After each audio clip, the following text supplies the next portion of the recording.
RCB versus GT final match ಇವತ್ತೈತಿ. ಬೈ ಇಷ್ಟು ಟೆನ್ಷನ್ ಆಗತ್ತೆ ನಾನು ಹೇಳ್ತೀನಿ. ನಾಳೆ ನಂದು ಎಕ್ಸಾಮ್ ಐತಿ, ಆದರೆ ನನಗೆ ಎಕ್ಸಾಮ್ಗಿಂತ ಜಾಸ್ತಿ ಮ್ಯಾಚ್ ಮಾಡಿ ಟೆನ್ಷನ್ ಆಗ್ತದೆ. ಅದಕ್ಕಪ್ಪ ಅಂತಂದ್ರೆ ಅಷ್ಟು ಇಂಟ್ರೆಸ್ಟಿಂಗ್ ಮ್ಯಾಚ್ ಐತಿ, ಅಷ್ಟು ತಾಬಡ್ತೋಡಿ ಮ್ಯಾಚ್ ಐತಿ, ಅಷ್ಟು ಇಂಪಾರ್ಟೆಂಟ್ ಮ್ಯಾಚ್ ಐತಿ ಹೇಳ್ಬೇಕಪ್ಪ ಅಂತ. ಎದಕ್ಕಪ್ಪ ಅಂತಂದ್ರೆ ಕಪ್ಪು ಬರ್ತದೆ, ಯಾರ ಒಂದು ಟೀಮಿಗೆ ಕಪ್ಪು ಬರ್ತದೆ. ನಮಗೆ ಬಂದ್ರೆ ಭಾಳ ಚಲೋ RCBಗೆ. ಸೊ ಅದಕ್ಕಪ್ಪ ಅಂತಂದ್ರೆ ಹೋದ ನಾವು ಗೆದ್ದೀವಿ. ಅದ್ರ ಹೋದ ಅದೇ ತಲೆ ಇಟ್ಕೊಂಡು ಆಡೋದು ಬೇಡ. ಅದಕ್ಕಪ್ಪ ಅಂತಂದ್ರೆ ಹೋದ ಸಿಚುವೇಶನ್ ಬೇರೆ ಐತೆ, ಈ ಸಲ ಸಿಚುವೇಶನ್ ಬೇರೆ ಐತಿ. ಹೋದ ಟೀಮು ಬೇರೆ ಐತೆ, ಈ ಸಲದ ಟೀಮ್ ಬೇರೆ ಐತಿ. ಸೊ ಈ ಸಲ ಟೀಮು ಭಾರಿ ಸ್ಟ್ರಾಂಗ್ ಐತಿ. ಸೊ ಬರ್ರಿ ಮಾತಾಡೋಣ ಎರಡು ಟೀಮ್ ಬಗ್ಗೆ, ಏನು ಅಡ್ವಾಂಟೇಜ್ ಅದು, ಏನು ಡಿಸ್ಅಡ್ವಾಂಟೇಜ್ ಅದು ಅಂತೇಳಿ. ಸೊ ನೋಡಿರಿ, ಮೊದಲು RCB ಕಡೆ ಬಂದಿವಪ್ಪ ಅಂತಂದ್ರೆ ನಾವು ಮೊದಲೇ ಟಾಸ್ ಗೆಲ್ಬೇಕು. ಟಾಸ್ ಗೆದ್ದು ನಾವು ಬಾಲಿಂಗ್ ತೊಗೊಂಡೆವಪ್ಪ ಅಂತಂದ್ರೆ ಮುಂದೆ ಶುಭ್ಮನ್ ಗಿಲ್, ಜಾಶ್ ಬಟ್ಲರ್, ಸಾಯಿ ಸುದರ್ಶನ್ ಮೂರು ಮಂದಿ. ಸಾಯಿ ಸುದರ್ಶನ್ ತಂತಾನೆ ಔಟ್ ಹಾಕೋಣ, ಆದ್ರೆ ಅವ್ರು ಮೂರು ಮಂದಿ ಔಟ್ ಮಾಡೋದು ಭಾಳ ಇಂಪಾರ್ಟೆಂಟ್ ಐತಿ. ಸೊ ಶುಭ್ಮನ್ ಗಿಲ್, ಭುವನೇಶ್ವರ್ ಕುಮಾರ್ ಮುಂದೆ ಭಾಳಷ್ಟು ರನ್ ಮಾಡಿಲ್ಲ, ಜಲ್ದಿ ಔಟ್ ಆಗ್ಯಾರ. ಸೊ 100 ಸಮೀಪದ ಸ್ಟ್ರೈಕ್ ರೇಟ್ ಐತಿ ಶುಭ್ಮನ್ ಗಿಲ್ದ, ಭುವನೇಶ್ವರ್ ಕುಮಾರ್ ಸಮೀಪ. ಮತ್ತು ಜಾಶ್ ಬಟ್ಲರ್ ಅವನು ಓಕೆ ಅದಾನ, ಆದರೆ ಭುವನೇಶ್ವರ್ ಕುಮಾರ್ ಮುಂದೆ ಭಾಳ ತನ ನಿಂತಿಲ್ಲ ಅವನು. ಸೊ ನೋಡೋಣ ಏನು ಹಾಕೋದು ಅಂತೇಳಿ. ಆದರೆ ಜಾಶ್ ಹಜಲ್ವುಡ್ ಭಾರಿ ಇಂಪಾರ್ಟೆಂಟ್ ಬಾಲರ್ ಆಗ್ಬೋದು ಇವತ್ತು. ಅದಕ್ಕಪ್ಪ ಅಂತಂದರೆ ಜಾಶ್ ಹಜಲ್ವುಡ್ ಇನ್ನೂ ಮಟ್ಟ ಒಂದು ಫೈನಲ್ ಗೆದ್ದಿಲ್ಲ, ಒಂದು ಫೈನಲ್ ಸೋತಿಲ್ಲ, ನಿಮ್ಗೆ ಗೊತ್ತೈತಿ. ಸೊ ಜಾಶ್ ಹಜಲ್ವುಡ್ ಭಾರಿ ಇಂಪಾರ್ಟೆಂಟ್ ಅಕ್ಕನ, ಭುವನೇಶ್ವರ್ ಕುಮಾರ್ ಭಾರಿ ಇಂಪಾರ್ಟೆಂಟ್ ಅಕ್ಕನ, ಕೃಣಾಲ್ ಪಾಂಡೆ ಭಾರಿ ಇಂಪಾರ್ಟೆಂಟ್ ಅಕ್ಕನ ಇವತ್ತಿನ ಮ್ಯಾಚ್ದಾಗ. ಸೊ ನೋಡೋಣ, ಅವ್ರು ಮೂರು ಮಂದಿ ಭಾಳ ಇಂಪಾರ್ಟೆಂಟ್ ಇವತ್ತಿನ ಮ್ಯಾಚ್ದಾಗ.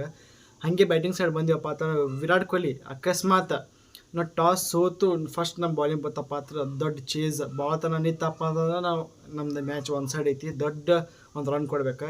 ಅಕಸ್ಮಾತ್ ನಾವು ಟಾಸ್ ಗೆದ್ದು ಬಾಲಿಂಗ್ ತೊಗೊಂಡೆಪ್ಪ ಅಂತಂದ್ರೆ ಚೇಸ್ ಮಾಡೋಕ್ಕೆ ವಿರಾಟ್ ಕೊಹ್ಲಿ ಏಕ್ ನಂಬರ್ ಅದಾನೆ. ಸೊ ಒಂದು ಸೈಡ್ ಐತೆ ಮ್ಯಾಚ್. ಅವ್ನು ಭಾಳ ತನ ನಿಂತಪ್ಪ ಅಂತಂದ್ರೆ, ವಿರಾಟ್ ಕೊಹ್ಲಿ ಭಾಳ ತನ ನಿಂತ ಅಂದ್ರೆ ಒಂದು ಸೈಡ್ ಐತೆ ಮ್ಯಾಚ್. ಸೊ ಫಿಲ್ ಶಾಟ್ ಬರ್ತಾನೆ ಮತ್ತು. ಸೊ ಅದೊಂದು ನನಗೆ ಭಾಳ ಇಂಟ್ರೆಸ್ಟಿಂಗ್ ಅನ್ನಿಸ್ತದೆ. ಫಿಲ್ ಶಾಟ್ ಬರ್ತಾನೆ, ಏನಕ್ಕ ಅದು ಗೊತ್ತಿಲ್ಲ, ಕರೆ ಫಿಲ್ ಶಾಟ್ ಬರ್ತಾನೆ, ಅದು ನನಗೆ ಇಂಟ್ರೆಸ್ಟಿಂಗ್ ಅನ್ಸಾಕತ್ತದ. ರಜತ್ ಪಟ್ಟಿದಾರ ಇವತ್ತು ನಿಂದಿರ್ಬೇಕು. ರಜತ್ ಪಟ್ಟಿದಾರ ಹೋಸಲ ಟೈಪ್ ಆಡ್ಲಿಕ್ಕಂದ್ರು ನೋಡ್ಕೊಂಡು ಆಡ್ಬೇಕು, ನಿಂತು ಆಡ್ಬೇಕು. ಸೊ ಕೃಣಾಲ್ ಪಾಂಡ್ಯ ಬಾಲಿಂಗ್ದಾಗೂ ಮಾಡ್ಬೇಕು, ಬ್ಯಾಟಿಂಗ್ದಾಗ ಮಾಡ್ಲಿಕ್ಕಂಡ್ರು ನಡೀತದೆ. ಅದಕ್ಕಪ್ಪ ಅಂತಂದ್ರೆ ಬ್ಯಾಟಿಂಗ್ದಾಗ ಕಡಿಮೆ ಮಾಡ್ಬೇಕವ, ಕಡಿಮೆ ಮಾಡಿದ್ರು ಬಾಲಿಂಗ್ದಾಗ ಭಾಳ ಇಂಪಾರ್ಟೆಂಟ್ ಅದಾನ. ಇನ್ನೂ ಮಟ್ಟ ಹೇಳ್ತೀನಿ, ಕೃಣಾಲ್ ಪಾಂಡ್ಯ ಇವತ್ತಿನ ಮ್ಯಾಚ್ ಭಾಳ ಇಂಪಾರ್ಟೆಂಟ್ ಅದಾನ.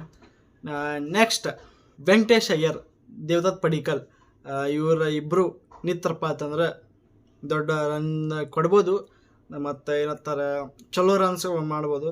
ಸೊ ವೆಂಕಟೇಶ್ ಅಯ್ಯರ್ ಹೊಡಿದು ಬಿಟ್ಟು ಸ್ವಲ್ಪ ನಿಂತಾಡಿದ್ರೆ ಚಲೋ ಅಂತ ಹೇಳ್ತೀನಿ ನಾನು. ಇದಕ್ಕಪ್ಪ ಅಂತಂದ್ರೆ ಮನುಷ್ಯ ಬರೀ ಹೊಡ್ಯಾಕೆ ಹೊಕ್ಕಾನೆ, ಜಲ್ದಿ ಔಟ್ ಹಾಕ್ಕಾನೆ. ಆದ್ರೆ ಈ ಮ್ಯಾಚ್ದಾಗ ಹಂಗೆ ಆಗಬಾರ್ದು. ಹಾಗೆ ಅಪೋನೆಂಟ್ ಟೀಮ್ ಕಡೆ ಬಂದಿವಪ್ಪ ಅಂತಂದ್ರೆ, ಹಾಗೆ ಅಪೋನೆಂಟ್ ಟೀಮ್ ಕಡೆ GT ಕಡೆ ಬಂದಿವಪ್ಪ ಅಂತಂದ್ರೆ ಅವ್ರದ್ದು ಒಂದು ಸ್ವಲ್ಪ ಡಾಮಡೋಲ್ ಐತಿ. ಬ್ಯಾಟಿಂಗ್ ಅಷ್ಟೇ ಡಾಮಡೋಲ್ ಐತಿ, ಬಾಲಿಂಗ್ ಅಂತೂ ಈ ನಂಬರ್ ಐತೆ ಅವ್ರದ್ದು. ಸೊ ಫಸ್ಟ್ 3 ಮಂದಿ ಔಟ್ ಆದ್ರೆ ತೆಕ್ಕು ಮಿಡಲ್ ಆರ್ಡರ್ ನಾವು ಸಂಭಾಳಿಸ್ಬೋದು. ಸೊ ಫಸ್ಟ್ 3 ಮಂದಿ ಶುಭ್ಮನ್ ಗಿಲ್, ಜಾಶ್ ಬಟ್ಲರ್ ಮತ್ತು ಸಾಯಿ ಸುದರ್ಶನ್ 3 ಮಂದಿ ಔಟ್ ಆದ್ರಪ್ಪ ಅಂತಂದ್ರೆ 80% ಮ್ಯಾಚ್ ನಮ್ಮ ಕಡೆ ಐತಿ. ಆ ರಾಹುಲ್ ಇವತ್ತೇ ಬರ್ತಾನೆ, ಅವ ಏನು ಮಾಡ್ತಾನೆ ಗೊತ್ತಿಲ್ಲ ಇವತ್ತು. ಅದಕ್ಕಪ್ಪ ಅಂತಂದ್ರೆ RCB ಮುಂದೆ 2 ಮ್ಯಾಚ್, ಹೋದ ಮ್ಯಾಚ್ ಐತೆ ಅಂದ್ರೆ ಸೋತಾರ ಬಿಡು, ಆದ್ರೆ ಹೋದ ಮ್ಯಾಚ್ ಅದ್ರಕ್ಕಿಂತ ಹೋದ ಮ್ಯಾಚ್ ಬೈ ಬಾಕೆಟ್ ಹೊಡೆದಾನ ರಾಹುಲ್ ತಿವತ್ತಿಯ. ಸೊ ಅವನದು ಏನಕ್ಕ ನೋಡ್ಬೇಕು ಇವತ್ತು. ಸೊ ಬಾಲಿಂಗ್ ಸಿರಾಜ್ ಆಯ್ತು, ಬೈ ಇವತ್ತು ಸಿರಾಜದ ಬಾಲಿಂಗ್ ನೋಡ್ಬೇಕು. ಅದಕ್ಕಪ್ಪ ಅಂತಂದ್ರೆ ಭಾರಿ ಇಂಪಾರ್ಟೆಂಟ್ ಅದಾನವ ಅವ್ರ ಟೀಮಿಗೆ. ಸಿರಾಜ್ ಭಾಳ ಇಂಪಾರ್ಟೆಂಟ್ ಅದಾನ ಇವತ್ತಿನ ಮ್ಯಾಚ್ದಾಗ. ಸೊ ಎಷ್ಟೇ ಆದರೂ ಈ ಸಲ ಕಪ್ ನಮ್ಮದೇ. ನೋಡೋಣ ಏನಾಗ್ತದೆ. ರಾತ್ರಿ ಐತೆ ಮ್ಯಾಚ್. ಸೊ ಭಾಳ ಮಾಡಿ ಮ್ಯಾಚ್ದ ರಿವ್ಯೂ ನಾಳೆ ತನಕ ಬರ್ಬೋದು, ನಾಳೆ ಮಧ್ಯಾಹ್ನ ಬರ್ಬೋದು. ಇಲ್ಲಪ್ಪ ಅಂತಂದ್ರೆ ಇನ್ಸ್ಟಾಗ್ರಾಮ್ ಅಂತೂ ಇಲ್ಲ ಮಾಡ್ತೀನಿ. ಸೊ ಇನ್ಸ್ಟಾಗ್ರಾಮ್ದಾಗ ಫಾಲೋ ಮಾಡಿರಿ, ನೋಡೋಣ. ಮ್ಯಾಚ್ ಭಾರಿ ಇಂಟ್ರೆಸ್ಟಿಂಗ್ ಮ್ಯಾಚ್ ಐತಿ. ಮತ್ತು ಹೇಳಬೇಕಪ್ಪ ಅಂತ ಅಹಮದಾಬಾದಾಗ ಐತಿ, ಅಹಮದಾಬಾದ್ದಾಗ 6th ಪಿಚ್ದಾಗ ಮ್ಯಾಚ್ ಐತಿ.